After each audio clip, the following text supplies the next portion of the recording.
Comece livre de qualquer credo, sem metafísica alguma, sem nenhum dogma. Comece completamente nu e desprovido de tudo, livre de qualquer teologia e sem ideologia. Comece vazio. Esse é o único modo para se conseguir a verdade. Osho. Olá, seres de luz, sejam todos muito bem-vindos ao 6º dia do Ho'oponopono. Eu sou Fabrícia Oliveira, sou terapeuta sistêmica. Eu sou Lorena Costa, sou terapeuta quântica. Nós somos do Espaço Coração de Gaia. E no vídeo de hoje, nós faremos uma breve explicação de como funciona a nossa mente, para que vocês possam compreender um pouco mais qual é o mecanismo do qual está por trás das nossas decisões. A grande maioria das pessoas não conhecem essas definições, então nós vamos tentar simplificar ao máximo para que vocês possam compreender um pouquinho mais de como a nossa mente funciona. Mas eu deixo bem um aviso aqui para vocês que não é a nossa pretensão esgotar o tema. Nós sugerimos que você mesmo procure saber um pouco mais, porque o tema é bem vasto, tem bastante informação bacana e você pode fazer isso, né, para se aprofundar, para se autoconhecer, é um bom caminho para começar. Para os kahunas, a prática do Ho'oponopono traz equilíbrio e alinhamento entre as 3 instâncias da mente que possuímos, os 3 eus que possuímos e que os havaianos chamam de Uhane, que significa mente consciente, Unihipili, mente inconsciente, e Aumakua, não sei, essa língua havaiana, que é o superconsciente. E apesar desses nomes soarem estranhos a princípios, temos respaldos nas teorias de Freud, o pai da psicanálise, que explica como isso funciona. Você conhece os principais aspectos da nossa mente? Vamos resumir nesse vídeo para você entender melhor o mecanismo da nossa mente. Então, para que você possa entender melhor esses mecanismos, nós temos que voltar em 1914, quando Freud publicou a sua primeira teoria psicanalítica, também conhecida como teoria topográfica, onde topo significa lugar, pois o Freud determinou o lugar onde estariam o consciente, o pré-consciente e o inconsciente, o qual é a base de estudos da psicanálise. Um alerta importante: quando se refere a topos, ele não está se referindo a um lugar físico na nossa estrutura cerebral, mas sim uma maneira figurativa de ilustrar algo não palpável ou não visualizável, mas que está ali o tempo todo, atuando e influenciando os comportamentos da nossa mente, como as nossas emoções, enquanto humanos, ok? Segundo Freud, no nosso cérebro existem 3 lugares, como eu já disse, logicamente invisíveis, que ele chamou de consciente, pré-consciente e inconsciente. Para explicar melhor isso, nós vamos usar o exemplo Nós vamos utilizar o exemplo de Freud quando ele disse, abre aspas, a mente é como um iceberg que flutua com 1/7 do seu volume acima da superfície. Então, para ilustrar a mente humana e na sua primeira teoria, o Freud, comparou a mente humana com um iceberg, onde a parte de cima representa a parte consciente e a parte submersa representa o nosso inconsciente. Para simplificar, nós dividimos em 2 partes, então vamos à explicação. Acompanhe na tela, por gentileza, essa imagem do iceberg.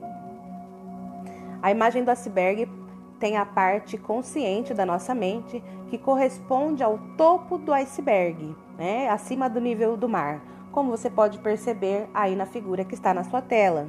A parte consciente da nossa mente é o local de ideias que tiveram acesso direto à consciência. é onde também formam os nossos raciocínios e as nossas percepções, quando nós captamos as nossas percepções através dos nossos 5 sentidos, é decodificado nessa parte. E também os nossos pensamentos. Para a cultura havaiana, a nossa mente consciente é chamada de Uhane. E Uhane quer dizer mãe para os havaianos. É a parte que representa a mente ou o intelecto. É essa parte da nossa mente que tem a escolha entre limpar as memórias ou também pode escolher não iniciar o processo e continuar assim, alimentando todo esse vitimismo e colocando a culpa das suas mazelas nas outras pessoas. Segundo Freud, a existência do nosso consciente é fácil de se constatar, pois nele apresentam-se os nossos objetivos, as nossas reflexões, a nossa razão, as nossas análises racionais, as nossas sensações, os nossos pensamentos, as nossas memórias funcionais, a nossa força de vontade, etc. Porém, a parte consciente, ela representa apenas uma pequena parte da parcela, em torno de 5% das forças atuantes da mente humana, como um todo, como você pode perceber aí na imagem. Somente 5% é consciente em nós, os outros 95% é a parte inconsciente, que daqui a pouco eu vou falar. Então, o que realmente atua por trás do consciente é o inconsciente, com a sua força potente e que dita os nossos comportamentos. O consciente, que é a parte superior, está à mercê do inconsciente, que é a parte inferior aí do iceberg. Então, o que acontece? Na parte inconsciente da nossa mente é a localização de tudo que havia sido reprimido da consciência. Então, ela se tornou inacessível a ela. Nessa parte da nossa mente estão os nossos medos, os nossos traumas de infância, todas as nossas fobias, os nossos desejos, e é neste local que está inacessível à mente inconsciente que também estão as nossas crenças limitantes, o nosso instinto de autopreservação, a nossa ociosidade, os nossos hábitos, as nossas emoções, as fantasias e as memórias de longo prazo. Inclusive, para quem não sabe, nós carregamos memórias transgeracionais. Essas memórias transgeracionais é passado de geração em geração e é estudado pela epigenética. Já tem estudo científico, você pode também se aprofundar. Mas isso é tema para outro dia, não é? Porque hoje, para outra aula, hoje nós vamos focar no Ho'oponopono. Na cultura havaiana, que é a cultura do Ho'oponopono, essa parte inconsciente da mente é chamada de Unihipili, ou criança interior.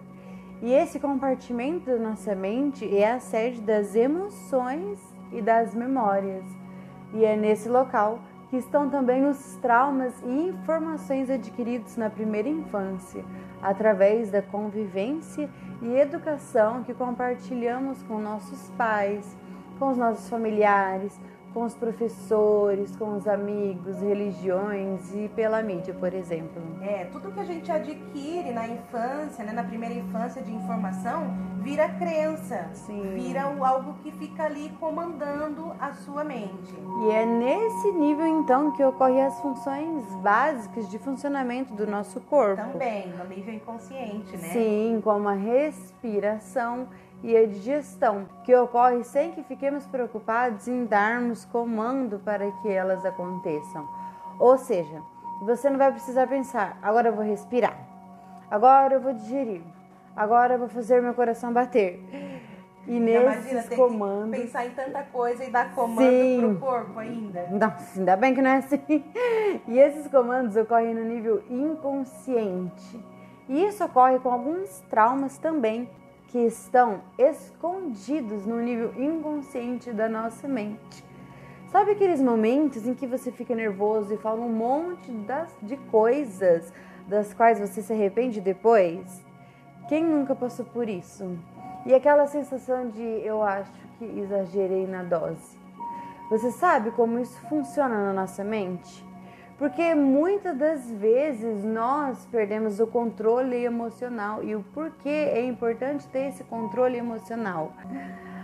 É a nossa mente inconsciente, ou seja, aquela parte submersa do iceberg que armazena todos os registros traumáticos que aconteceram em nossa vida, desde antes do nascimento, ainda lá dentro da barriga da nossa mãe, porque nós carregamos as memórias intrauterinas, as emoções que a mamãe passou, nós carregamos isso armazenados lá até o nascimento. E também na primeira infância, que vai até os 7, 8 anos de idade. Como a gente já disse, também transgeracional, antes da gente vir, né? Adquirindo dos pais e dos antepassados. Né? Nós nascemos livres de julgamentos, de preconceitos, mas conforme nós vamos vivendo, nós vamos recebendo diversas influências durante a nossa educação, nos primeiros anos de vida, e a partir desses pontos de vista que são nos passados, vamos construindo na mente os parâmetros do que é certo, do que é errado, do que é bom, do que é mal, com base no que aprendemos na infância. Então, por exemplo, se a criança cresce num lar que é amoroso e calmo, ela vai associar o amor a isso e certamente vai se envolver amorosamente, atraindo para si uma pessoa que seja compatível com esse padrão de amor e calma que ela teve como modelo na infância. Mas, se ao contrário a criança ela nasce num lar, que é um lar turbulento, cheio de brigas e confusões, certamente quando ela crescer, a criança vai associar o amor, o casamento com brigas e confusões. Pois aquela cena do pai e da mãe brigando, discutindo, vai estar ali gravado na memória, inconsciente. É importante dizer que esses traumas eles são atemporais. O que isso quer dizer? O trauma que foi reprimido na sua mente não sabe se aquele registro traumático, no exemplo aqui que a gente estava falando da briga, né, dos pais, né, para o filho, a nossa mente inconsciente ela não sabe se aconteceu aquilo na infância ou se está acontecendo agora, né? Não existe tempo ali. Então, ocorre que se uma situação semelhante de briga acontecer, a reação da pessoa a essa briga vai ser automática. Por quê? Porque o evento que lembra o trauma já está lá gravado no seu inconsciente. Então, a pessoa reage sem ter controle consciente daquilo. Assim como acontece com a nossa respiração, as funções vitais do nosso organismo, elas funcionam sem que a gente faça o comando, né? Elas ocorrem de forma automatizada, como a gente já explicou. No inconsciente acontece a mesma coisa. Você sabe o que acontece com uma pessoa que cresce num lar conflituoso, cheio de ofensas e brigas? Tem noção do que acontece? Vou explicar mais ou menos para vocês possam entender. A tendência é que normalmente essa pessoa ela atraia para ela inconscientemente, gente, é bom explicar isso, que é inconsciente, ela atrai para ela um parceiro ou uma parceira que vai ajudar essa pessoa a repetir esse padrão que ela viveu em casa com os pais, porque é um trauma, lembra que é o trauma que está mandando a informação? Ela busca aquilo inconscientemente, para que assim, o que acontece? Ela possa confirmar as suas crenças inconscientes de que amor é sinônimo de briga e de confusão, que foi o que ela viveu na primeira infância. Por que acontece isso? Os pais ali, vivendo toda aquela confusão no casamento, né, na convivência, passou para a criança a falsa impressão de que o amor e conflito são sinônimos, de que o amor deve ter conflito. Por quê? Por que isso acontece? Porque é esse modelo de amor que ela aprendeu, que ela teve de referência na infância. E aí ela tende a repetir o padrão familiar. Por quê? Porque ela se encontra vinculada no inconsciente coletivo da família. Isso a gente vai aprofundar um pouco mais quando a gente for falar sobre as ordens do amor da constelação. Não perca, essa semana vai ser. E é importante você saber as leis que regem os relacionamentos humanos, tá? Voltando. Essas coisas que acontecem não quer dizer que os pais sejam eternos culpados pela vida nossa, né? Porque a gente aprendeu. O que acontece é que nós só podemos dar aquilo que a gente tem, não é mesmo? Como que eu vou dar amor se eu não recebi amor? Carinho se eu não recebi carinho? É meio difícil aprender. Então, você já se perguntou se os seus pais receberam o amor dos pais deles?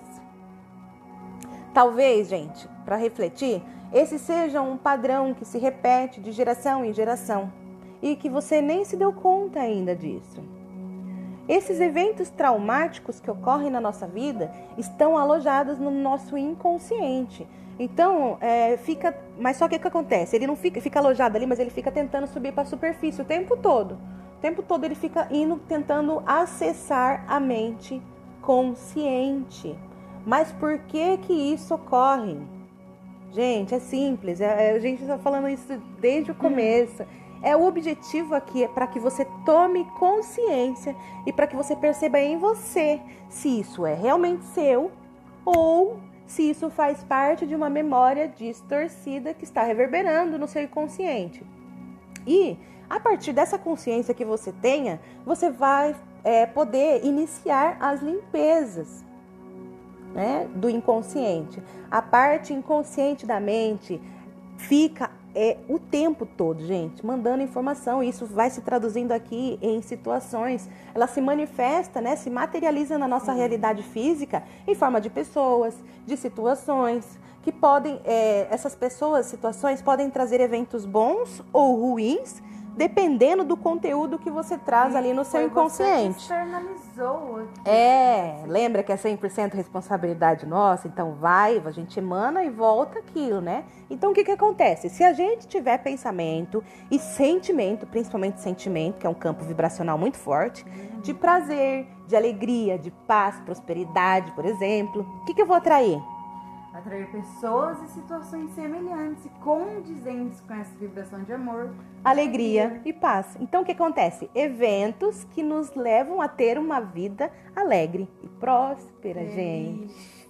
Ao contrário, se eu tiver pensamentos de negatividade, notícias ruins da TV. Só ficar vendo isso. Só ficar vendo isso, gente. É importante se informar, mas separa, né? Porque a informação, ela entra através do nosso olho, através do nosso ouvido, né? Então, as notícias ruins, negativas, o sentimento de ódio, de vingança, ou reclamações constantes. Não tenho, não posso, ó Deus, ó céu.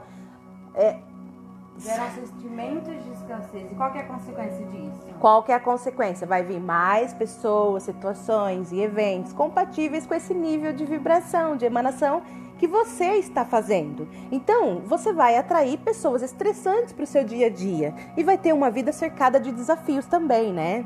E não é legal. Não é legal, né? Esses desafios podem trazer eventos desagradáveis. E isso, gente, uma coisa que tem que ficar clara. Eventos desagradáveis, doenças, falta de dinheiro, não é castigo divino, não é castigo de Deus. Não é permissão de Deus. Não, é só uma resposta compatível com aquilo que você emanou para o outro, para o universo. Por quê? Nós somos um campo eletromagnético. Então, elétrico e magnético. Mando, volta. Isso significa que, então, que se eu mando amor, eu recebo mais amor. E se eu envio ódio, obviamente, vou receber o quê? Mais ódio. Então é fácil de entender, é muito fácil. Então, enviar sentimento de ódio e depois reclamar que não está recebendo amor, gente, é a mesma coisa de querer plantar abacaxi e colher morango. Vai dar certo? Não. Ou seja, é impossível de plantar abacaxi. Se você plantar abacaxi, vai colher abacaxi. E se você plantar morango, aí sim vai ter morango, gente, entendeu? Um conceito em ser entendido é que tudo o que sentimos é traduzido ao universo em forma de pedidos. E o nosso pedido é uma ordem para o universo. Então, é importante que nós possamos alinhar a nossa mente inconsciente com a mente consciente e também a nossa mente supraconsciente ou superconsciente, que representa o divino em nós, para que possamos de fato construir uma vida compatível com os nossos objetivos. Para concluir, o grande livro do Ho'oponopono nos traz um conceito do que eles chamam de alma cua, ou seja, é o nosso eu superior, nossa mente supraconsciente, é o que alguns chamam de alma. Essa parte da mente é o que representa a divindade em nós. E nós aqui do Espaço Coração de Gaia gostamos de chamar Centelha Divina. A nossa centelha divina é Deus em nós.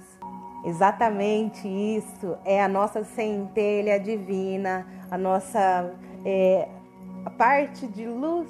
Você se lembra da história do Buda de ouro?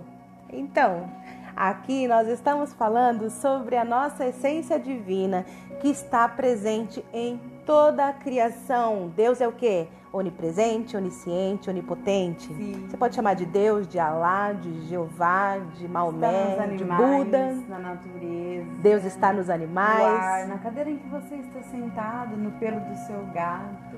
Num nível bem profundo e real, o todo, né, que você pode chamar do que você quiser, está presente em tudo o que existe. Até mesmo nessa cadeira que você está sentado e no ar que você respira nesse exato momento. Para os havaianos, Almacuá quer dizer pai, e é essa parte que está em conexão direta com a nossa divindade interior. E é para essa parte, nossa centelha divina, que nós pedimos para que essas memórias sejam feitas as limpezas nessas memórias mais profundas que estão alojadas na nossa mente inconsciente. Então, quando eu digo assim, divindade, por favor, limpe em mim as memórias que eu tenho compartilhado com a Lorena, por exemplo, eu estou direcionando esse pedido para que a minha centelha divina possa limpar, purificar, transmutar a causa de todos os meus problemas. Gente, entendam, é somente essa parte da nossa mente, a nossa parte mais elevada, que consegue acessar aquilo que é inacessível para o consciente, né? O Ho'oponopono é essa ferramenta incrível, fantástica, maravilhosa de cura. E vai te ajudar a remover essas camadas mais densas, sabe? O martelo, o seu cinzel, lembra? Essas camadas mais densas e profundas da nossa mente inconsciente. E vai transmutando tudo em luz, paz. E o resultado é o quê? Você vai ter uma vida mais leve, harmônica. Por isso, nós devemos encarar todos os conflitos que estão presentes na nossa realidade como verdadeiros presentes. Oportunidades. Exatamente, elas são oportunidades que nós temos de iniciar este processo de limpeza e de purificação das memórias. Você pode começar agora mesmo, gente. Com a gente. Sim, basta que você faça o quê? Continue repetindo as frases do Ho'oponopono.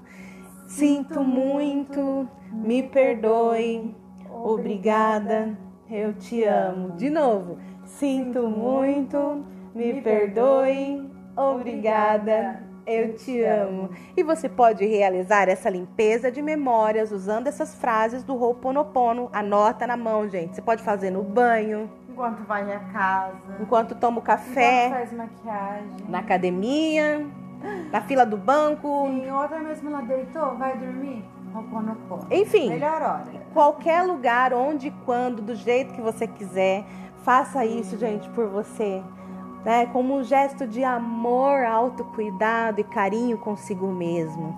Manter esse alinhamento entre a mente consciente e inconsciente e a supraconsciente, essas três instâncias da nossa mente, é um tremendo desafio. Eu faço, gente, é incrível, mas só que assim, ao mesmo tempo é muito gratificante. Por quê? Porque você percebe todos os resultados positivos. A colheita é gratificante. Exatamente. Plante semente de paz e vai colher paz. A paz começa comigo e com mais ninguém, já dizia Amorna Simeona. Nós vamos deixar aqui agora um exercício do dia com o link, com um exercício feito pela Elaine Ourives, nossa querida mestra, né? Maravilhosa. Sim. Então, gente, a aula de hoje termina aqui, mas nós temos um convite especial para você. Amanhã, você já olhou com amorosidade e sem julgamentos para sua criança interior? Já? Uau! Na live de amanhã, vamos falar sobre a criança interior. E nós vamos fazer uma meditação especial de Ho'oponopono para criança interior, que foi desenvolvida pelo Dr. Len. Nós vamos conduzi-los amanhã ao vivo, num bate-papo descontraído sobre Ho'oponopono, tirar as suas dúvidas. Às 20h20, venha com a gente. Vamos falar sobre a criança interior e vai ser muito legal. Tá? A gente espera você amanhã, @Espaço Coração de Gaia. A live ficará gravada para quem não puder assistir como aula. Se você quiser compartilhar conosco esse momento, seja bem-vindo. Namastê. Namastê. Eu vejo você. Muito obrigada. Gratidão.